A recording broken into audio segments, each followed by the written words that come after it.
This evil scientist is taking apart a dead beetle and turning it into a cyborg, and he intends for it to be able to fly and move.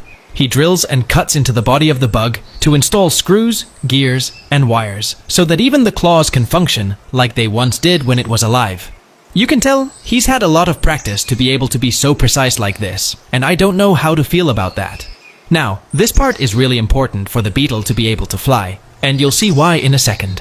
He attaches the wings to the metal apparatus, and before you know it, the wings are flapping like normal beetle wings do. But he's not done with it yet. He takes the wings off again because he plans to do something crazy.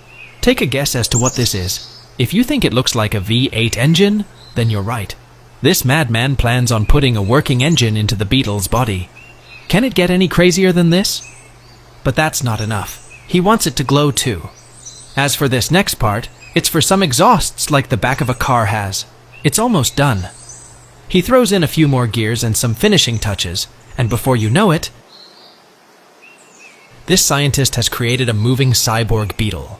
Do you think that this is a cool idea, or is it cruel and disrespectful?